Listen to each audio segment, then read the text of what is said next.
I want to talk about the 7 C's. These are how I manage companies. My favorite C is cash. Cash is king. Going back to the airplane analogy, you consider cash altitude or fuel, either one. When you run out of one or the other, bad things happen. So it's my favorite C. How does a company respect cash? Oh, I'm sorry. This is my favorite C, customers. How does a company respect its customers? Because you know what customers are, folks? Cash waiting to happen. And I know I am driving the poor camera lady crazy because I pace a lot. I should have warned you about that. Sorry. Customers, because you never know where they're coming from, you never know where they're going, and you have to treat them, not that they're right, because customers are not always right. You have to treat them like they were always right. And I want to take a moment to confuse you on the definition of customers, because there's actually 2 types of customers. There's internal customers and external customers. Everybody inside a company is a vendor and a customer, right? The salespeople are vendors. They put orders into the engine. They're customers. They're customers of marketing. They're customers of production. They're customers of the entire company. If a company's ecosystem is built out with this customer-vendor relationship, and you always treat customers with dignity and respect, then people will build an ecosystem inside that the external customer, the person that buys your goods and services, external customers go horizontally across the company. They don't care about the barriers that the company put up. They could not care less. When that accounts receivable person calls on the 31st day and says, customer, you are a deadbeat, you suck, you haven't paid me in 31 days, do you think that customer's coming back? And by the way, the check was in the mail. Actually, every once in a while when somebody says that, it's true.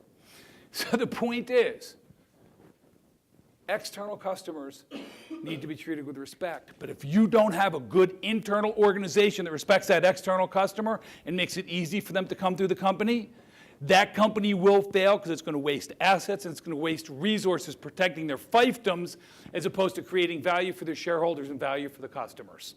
So I get back to my C's. Change. And I changed that slide really quickly.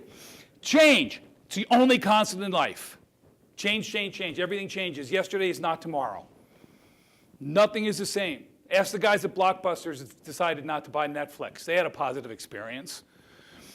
You may remember this little company went bankrupt earlier this year named Sears. Do you know Sears started out as a catalog business?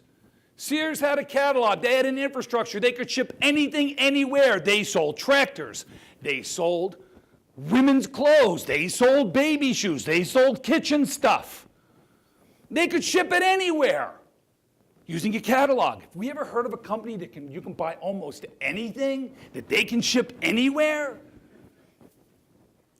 Things change. It is inexcusable to me. Whenever I hear Sears, I think, stupid, stupid, stupid. Sears should have been Amazon. It's inexcusable that they weren't, because they had every element in place, but they didn't accept change. Clock, the most perishable asset you have is time. Never changes. You have 86,400 seconds every single day. You don't get an extra one. It's that simple.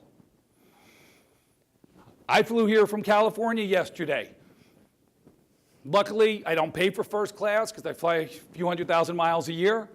But I'm in a first class seat. The first class seat next to me was empty. I didn't know why they didn't upgrade somebody, but it was empty. That was $1,000 minimum. 1 minute before we took off. Zero the second they closed the door. Time is the most perishable asset a company has. So it's actually my favorite C. It's where we need to totally focus.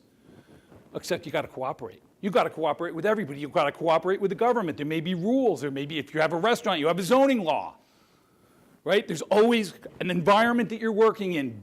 Does your company that you have invested in focus on cooperation and looking at their entire ecosystem?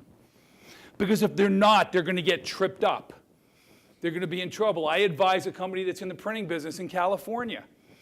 And we look every single day for what are the air quality and standard rules, because if that gets changed, we could be out of business tomorrow. So it's the entire ecosystem. Who are they cooperating with? And then, of course, there's actually my favorite C.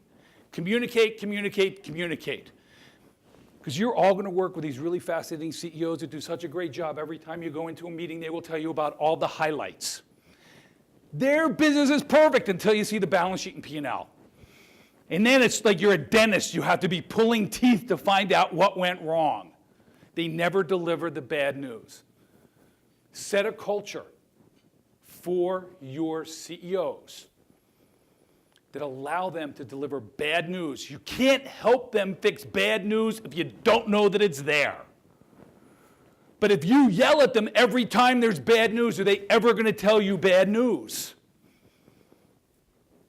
Everything can go horribly wrong. At some point in time, by the way, in your packet, I recently published a book, The One Day MBA. Critical stuff they don't teach you in business school. It's actually, I gave you a free copy, digital copy in your packet. And there's a story in there, I actually started a fire in a VC's office and still got them to fund. True story. It's communication, but you have to share the bad news.